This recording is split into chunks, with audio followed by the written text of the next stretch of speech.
Duke. Why are we playing Duke? I want to play Cincinnati, BYU. It doesn't work like that. You don't just wake up and magically shoot an email between coaches and we're going to figure it all out in a couple days. And who's going to be the home team? Who's going to travel? How are we going to do the COVID protocols? What day are we going to test? All those type of things.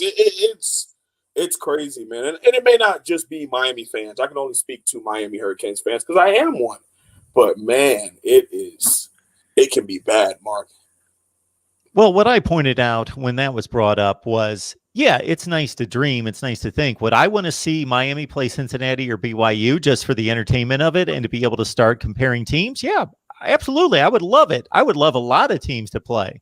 Mm. But the ACC is also, so for the 2 points that you just nailed, those are huge factors. And then also the ACC built everyone an 11-game schedule with 10 conference games, and there are conference games being missed. The ACC is going to protect the conference first, reschedule, and find opponents within the conference first. Right. Regardless of how good or bad you think the teams are, the ACC is protecting its own brand and just the continuity of its own schedule first. Yep. It's weird, man. It's weird. I actually had somebody call in Monday night, and he was vividly upset and called our staff, our players, and the rest of our fans soft because we didn't play BYU. It's like we don't have any control over that. Like, that's not how to. Oh, well, why didn't Coach Diaz reply to that offensive line coach that added him on Twitter? Even if he did, that doesn't mean that the game was going to happen. It was bad. It was bad, Mark. But anyway, it's a great game, okay? It's always great to be a King. And I think that this Duke game will be a little closer than people think. And I think there's a couple reasons why, but I think it'll be a little closer than people think. Their schedule says, their record says one thing, but you turn on the film and there's some things that could give Miami problems come Saturday night. I'm thankful we're top 10. I'm happy they got us at 10th. I think where you have us is pretty solid. I think last time we were 11th, correct? Yeah, I might have moved you up a spot this week. I think you're at 10 this week, I believe. And I think 10 or 11. Logically, Miami plays their best game, 9-10. Miami plays their regular games, how we've been playing, beating average teams by a combined 3 points. Miami's like 13, 14, 15, somewhere in there. I mean, college football is just all over the place this year. And, of course, you can only play the games that you do play, but the eye test and how you play these games and how you win these games are important. And if we want to talk about having the reality and having people watch these games and judge them based on the eye test, yeah, sure. Miami's a top 15 team, I think. They rush the passer pretty well.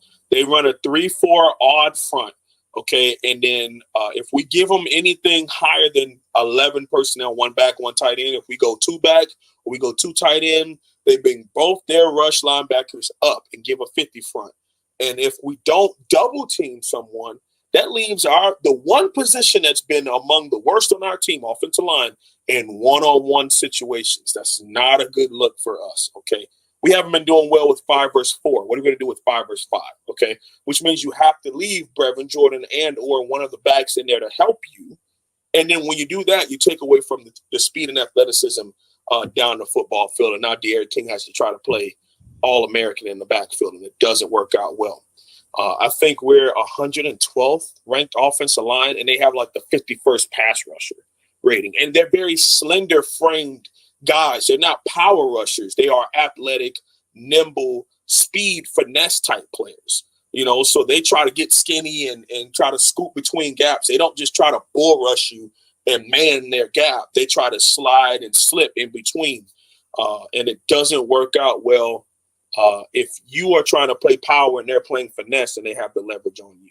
that can look out and turn out pretty bad. Now, by no means am I saying the Miami Hurricanes suck and we're going to go out there and win by a late field goal and Duke is the second greatest team ever. No, that's not what I'm saying. But there is context when we talk about these games, okay? We've been off for 2 weeks, haven't practiced for 2 whole weeks. We had our very first conditioning Sunday night, and we had to practice Monday to try to get some practice and game planning in for this upcoming game Saturday night. We didn't find out we were playing until Sunday night, okay? And if you do have COVID or have anybody around you that was positive, then you can't even be in the facilities. Okay, so we don't even know where our team conditioning is right now. So that's why I'm a little nervous going into this game. And they've been playing for a couple weeks. And if you watched the Georgia Tech game last week, it was 28-all at the half. It looked like a blowout because Georgia Tech turned those turnovers that Duke was having into touchdowns, not just field goals. And they pulled away because they kept scoring off of Duke, either fumbling or throwing interceptions. But it was a shootout back and forth. Okay, and Georgia Tech is very similar to Miami and athlete-wise as far as, how we play, spread, up-tempo, RPO type of thing. So watching their film, and I did a film breakdown that dropped last night, you see that this Duke team is going to be very well coached, and they know exactly where you want to go with the football. They just can't always stop it is the biggest difference.